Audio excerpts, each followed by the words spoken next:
Seja muito bem-vinda e muito bem-vindo à nossa aula de gestão financeira aqui do Circo no Ato. Eu me chamo Mário Martins. Eu sou a Camila Krishna e duas perguntas que volta e meia fazem pra gente é: como vocês se sustentam? Como vocês conseguem sobreviver sendo um coletivo tão grande? A verdade é que a gente não tem uma resposta para essas perguntas. Até hoje a gente vive se perguntando como que é cada dia um dia. Porém, existem aspectos e princípios financeiros que a gente adota desde o nosso início até antes da gente ser, de fato, uma empresa, juridicamente. Uma particularidade que a gente tem, que eu acho que não é comum, é que a gente nasceu tendo um produto. Quando a gente ainda estava na escola de circo, dentro da nossa grade curricular, a gente tinha que fazer um espetáculo. Com 1 ano de escola, a nossa turma teve que montar um espetáculo. Montamos esse espetáculo, apresentamos, fizemos as apresentações da grade curricular e depois a gente percebeu que, pronto, agora temos um produto, queremos continuar trabalhando, pesquisando, o que a gente vai fazer e agora tomamos uma atitude e fomos para a rua. Fomos apresentar na rua e claro que uma das coisas que a gente também queria com esse produto, com esse espetáculo, era ganhar dinheiro. Então, a gente achou na rua uma possibilidade tanto de continuar trabalhando o espetáculo, trabalhando a cena, quanto também de ganhar algum dinheiro. E assim que a gente começou a apresentar na rua, quando o primeiro dinheiro começou a entrar, mesmo que pouco, a gente tomou a nossa primeira decisão financeira, que foi: vamos separar uma porcentagem para caixa fixo, uma porcentagem para caixa móvel e o restante a gente iria dividir igualmente, para todo mundo que estava ali participando do trabalho. Quando a gente teve o entendimento de que tudo que a gente conseguia realizar sem ser uma empresa regularizada, a gente já tinha realizado, a gente decidiu abrir uma empresa. Porque foi a forma que a gente vislumbrou de conseguir crescer e abranger novos horizontes. E aí, beleza. Tá, eu tenho que abrir uma empresa, eu tenho que ter um CNPJ e o que é isso? Da mesma forma que quando você nasce, você é registrado e tem tua certidão de nascimento, olha, aqui agora nasceu o Mário tem tanto de altura, tem esse peso, e todas as minhas informações pessoais vão estar ali na minha certidão de nascimento. Quando eu abro uma empresa, quando eu estou estruturando uma empresa, eu vou criar como se fosse uma certidão de nascimento dessa empresa.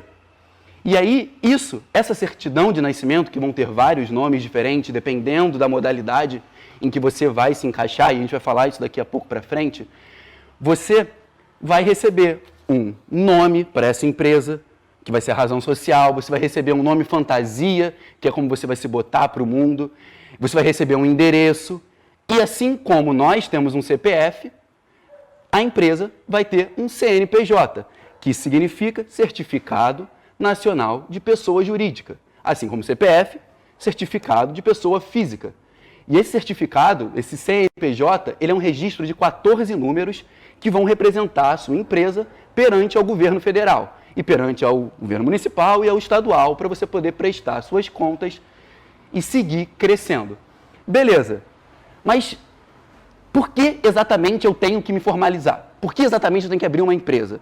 E aí vão algumas questões que podem dificultar muito o processo de crescimento da sua empresa, porque o interessante de pensar agora é que a gente tem que pensar um pouco descolado desse lugar artístico, de olhar enquanto só uma companhia de circo e se olhar enquanto empresa, que tem taxas administrativas a serem pagas, impostos a serem pagos, e é isso, né? Direitos e deveres perante ao Brasil. Então, vamos lá. Uma coisa que de cara você não vai poder ter e que é fundamental para qualquer tipo de gestão financeira é uma conta da empresa. A partir do momento que você não tem um CNPJ, você nunca vai ter uma conta da empresa. E aí entra um ponto muito sutilzinho, mas que é muito importante, que é o princípio de tudo. Divida o seu dinheiro e o dinheiro da empresa. Se você começar a misturar dinheiro da pessoa física, Mário Flávio, junto com o dinheiro da pessoa jurídica, minha companhia de circo, meu empreendimento individual, isso já vai causar um atropelamento no início do seu processo de construção de uma empresa. Então, isso já vai ser um passo difícil. Um outro passo muito difícil é que você vai ter uma dificuldade muito grande de ser contratado por empresas que necessitam de comprovação de que aquele serviço foi prestado. Ela não vai conseguir comprovar isso para o governo, necessariamente ela não vai te contratar. Então você já abre já cria um muro muito grande dos grandes passos, das grandes empresas poderem te contratar, captação, escrever em edital, por exemplo, você precisa de um CNPJ.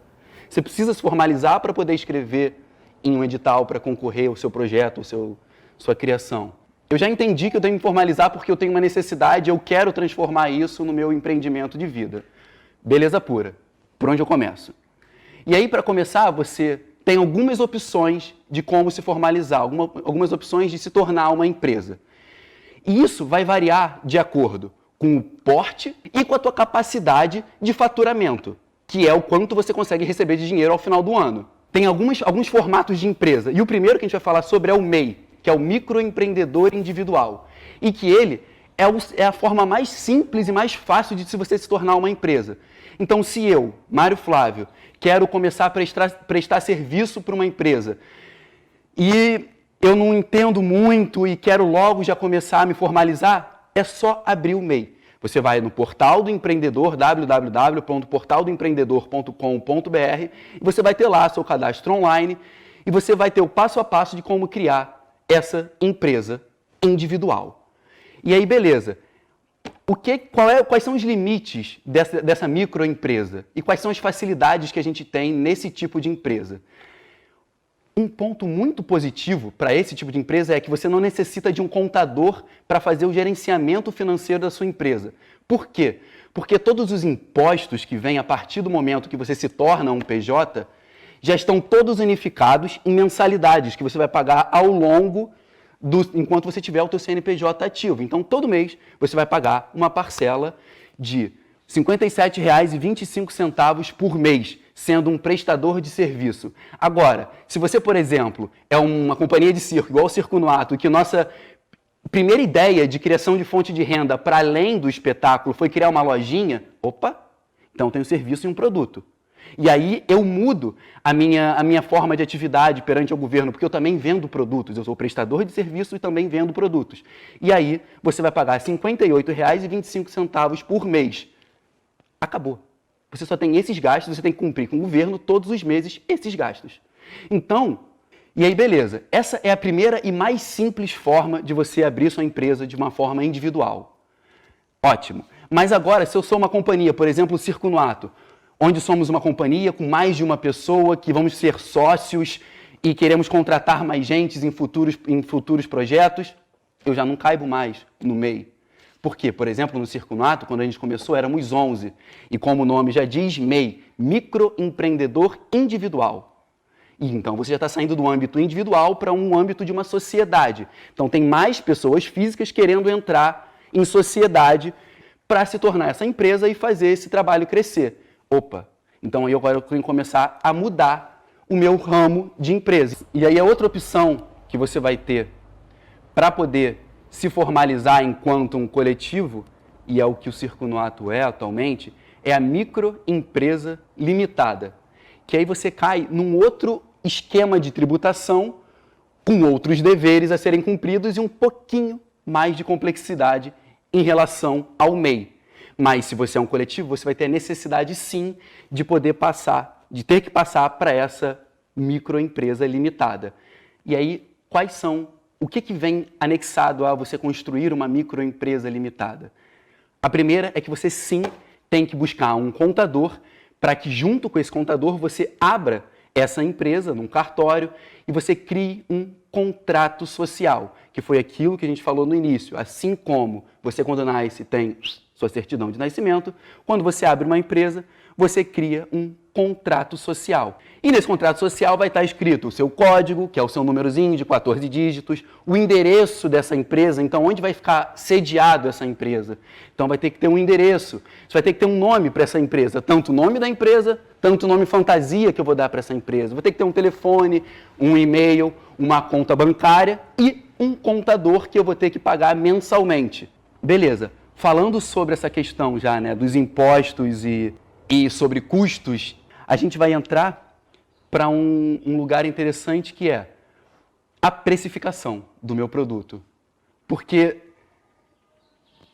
é difícil É difícil precificar um espetáculo. Quanto que vale um espetáculo? Quanto vale um espetáculo para você? Quanto vale a salto alto? Porque o processo de criação é uma coisa subjetiva. A gente criou um espetáculo a partir dos nossos desejos e quanto vale isso? A melhor forma de você começar a pensar sobre quanto vale o meu show, quanto vale o show, quanto vale o meu trabalho, para você começar a entender quanto vale o seu trabalho, primeiro você tem que entender quais são os custos da sua empresa. E aí você tem que entender quanto que você está pagando todo mês, quais são os seus gastos fixos. E aí, ó, Excel, ou pode começar com um caderninho mesmo. Bota lá, quais são os gastos fixos da minha empresa. Contador, babá, babá, babá. Opa, agora, para eu realizar esse espetáculo, para eu sair da minha casa, da casa da Camila, para eu ir até a rua, fazer esse espetáculo, opa, Uber, a luz, pagar a produtora que vem até, que vai estar lá com você fazendo todo aquele espetáculo acontecer. Se você está dentro de um teatro, tem que pagar o iluminador. Então, medir e entender quais são os teus gastos para realizar o teu serviço e quais são os teus gastos fixos, já vai ser uma noção ótima para você começar a entender quanto vale o teu espetáculo. Porque aí o próximo passo é entender quanto vale o teu trabalho. Quanto você passou, quais foram os teus processos, quantos cursos você fez na sua vida que merecem um cachê X.